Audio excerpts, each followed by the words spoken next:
नमस्कार, मैं उमेश जोशी। हरियाणा न्यूज़ के खास कार्यक्रम खरी खरी में आपका स्वागत है।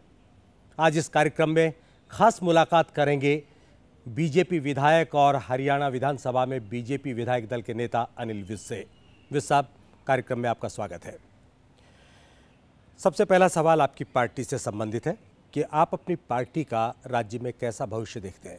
भारतीय जनता पार्टी अब सारे देश में भी और हरियाणा में भी अब आने वाला कल भारतीय जनता पार्टी का है। ये ठीक है कि आज हमारे 4 विधायक हैं और 4 विधायक के होते हुए ऐसी बात कहना शायद लोगों को जल्दी हजम ना होती हो, हजम लेकिन होगी भी नहीं। जिस ढंग से भारतीय जनता पार्टी अब तैयारी कर रही है और जिस ढंग से हमारे राष्ट्रीय अध्यक्ष विशेष तौर से हरियाणा की तरफ ध्यान दे रहे हैं, उससे आने वाले कल में भारतीय जनता पार्टी हरियाणा में एक मजबूत पार्टी होगी और आने वाले कल की पार्टी होगी। जनसंघ से लेकर के और भारतीय जनता पार्टी तक यानी 2012 आ चुका, आपकी अधिकतम संख्या कितनी रही है विधानसभा में?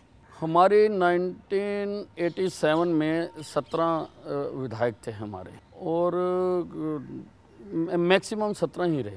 केंद्र में आपकी सरकार रह चुकी, राजस्थान में आपकी सरकार रह चुकी, पंजाब में आप सरकार में हैं, मध्य प्रदेश में आप सरकार में हैं, छत्तीसगढ़ में सरकार में, उत्तराखंड में आप सरकार में हैं, दिल्ली में आपकी सरकार रह चुकी है।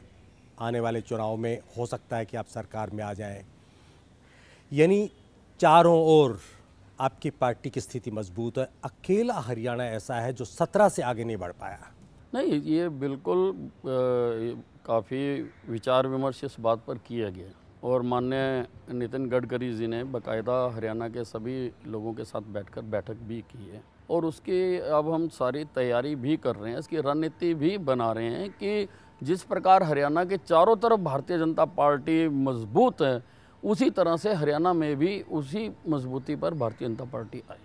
मजबूत स्थिति में लाना चाहते हैं, ये अलग बात है। मजबूत नहीं हो पा रही है, ये दूसरी बात है।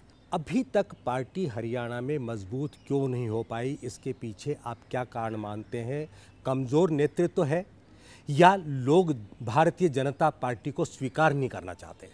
नहीं, मैं ये तो नहीं मानता हूँ कि भारतीय जनता पार्टी को स्वीकार नहीं करना चाहते हैं। जब राजस्थान में हम आ सकते हैं, बॉर्डर के उधर का आदमी भारतीय जनता पार्टी को वोट डालता है, दिल्ली में वोट डालता है, पंजाब में वोट डालता है, उत्तरांचल में वोट डालता है, तो ऐसी बात नहीं है। लोग वही हैं, लोग भारतीय जनता पार्टी को चाहते हैं और हरियाणा में भी चाहते हैं और आज लोग भारतीय जनता पार्टी में आज एक विकल्प देख रहे हैं कि भारतीय जनता पार्टी ही विकल्प प्रदान कर सकती है। थोड़ा सा पार्टी को संगठनात्मक ढांचा यहाँ पर मजबूत करने की आवश्यकता थी, उसके लिए सारी तैयारी की जा रही है और हर बूथ लेवल तक पार्टी को पहुँचाने की कोशिश कर रहे हैं। बैसाखी के सहारे चलने वाली पार्टी क्या विकल्प बन सकती है? पहले आपने INLD से समझौता किया, अब आपने हरियाणा जनहित कांग्रेस से समझौता किया। आप इंडिपेंडेंट क्यों नहीं चुनाव लड़ना चाहते? इसका मतलब ये है कि आपका नेतृत्व इस बात को जानता है कि हम अकेले हरियाणा में कामयाब नहीं हो सकते। नहीं, आज तो हमारा क्योंकि समझौता है इस वक्त हरियाणा जनहित कांग्रेस से और पार्टी ने ये सोच के ही ये समझौता किया है कि हम दोनों एक कांग्रेस का विकल्प बन सकते हैं हरियाणा में, तो इसलिए आज तो इसी पर बात करनी चाहिए और आज ये समझौता एक्सेप्टेबल हुआ है। अभी ये समझौता होने के बाद 10 विधानसभा सेगमेंट में चुनाव हुए हैं जी। 9 सेगमेंट हिसार के लोकसभा के और 1 रतिया का, तो 10 में से 9 में इस समझौते को विजय प्राप्त हुई है, 1 में हम हारे हैं। यानी 100 में से 90% अंक इस समझौते को मिले हैं। लोगों ने इस समझौते को एक्सेप्ट किया है और इसी तरह से हर स्थान पर जहाँ जहाँ पर अब हमारे कार्यक्रम चल रहे हैं, जिलों में कार्यक्रम चल रहे हैं, बाकी रैलियाँ हमारी चल रही हैं, बहुत अच्छा समर्थन मिल रहा है हमें।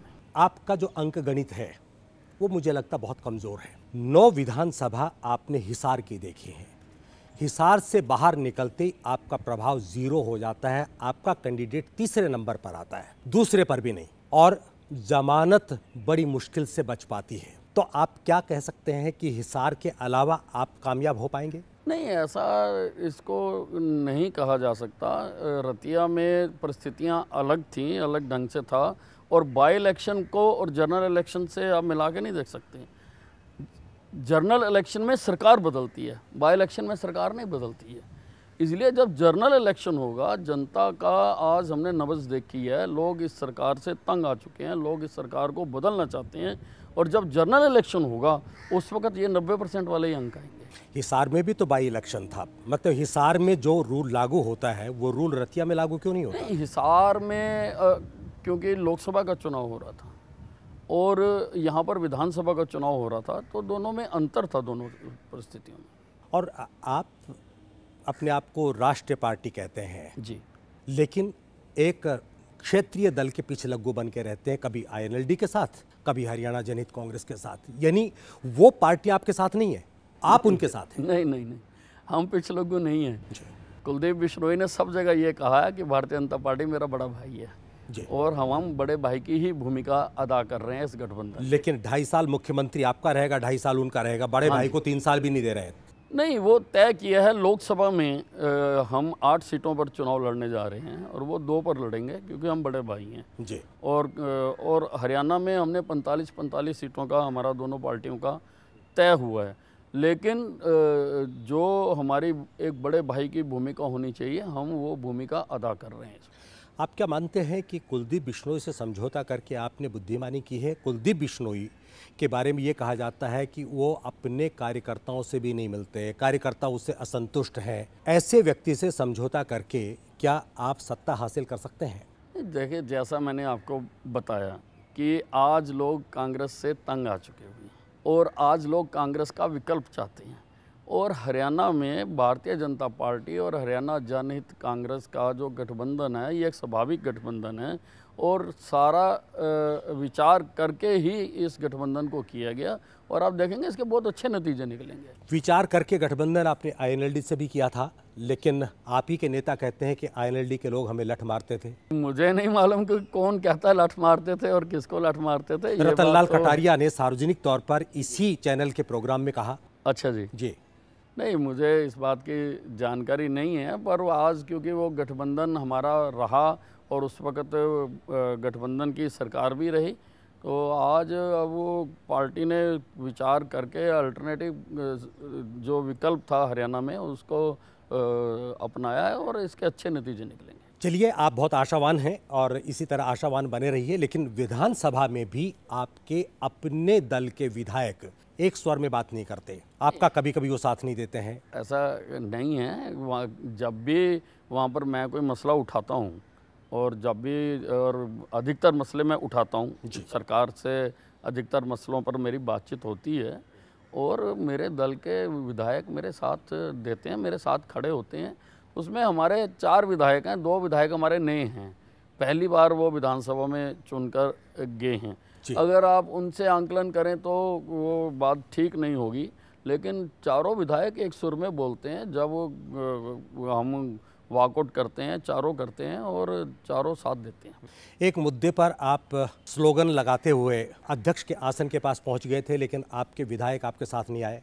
नहीं, बाद में आगे थे, वो बाद में आगे थे क्योंकि मुद्दा मैं उठा रहा था और मैं मांग कर रहा था कि हमारी बात सुनी जानी चाहिए, और मैंने अध्यक्ष महोदय से ये कहा भी कि और शायद वो मामला था कि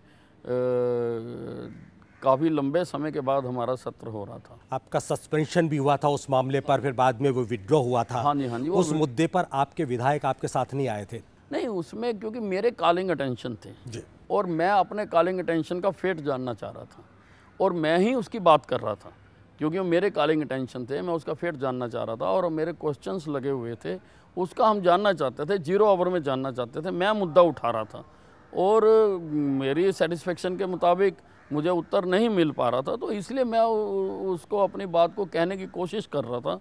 हमारा जो विधानसभा का सत्र है अब 6 महीने के बाद हो रहा था, हमें अधिक समय चाहिए था बात करने के लिए, तो उसकी क्योंकि मेरा प्रश्न था, मैं उसके लिए बात कर रहा था, तो उसमें मुझे उन्होंने पहले सस्पेंशन का कहा पर बाद में उसको उन्होंने विड्रॉ कर। वक्त एक छोटे से ब्रेक का, ब्रेक के बाद अनिल विज से बातचीत का सिलसिला बना रहेगा।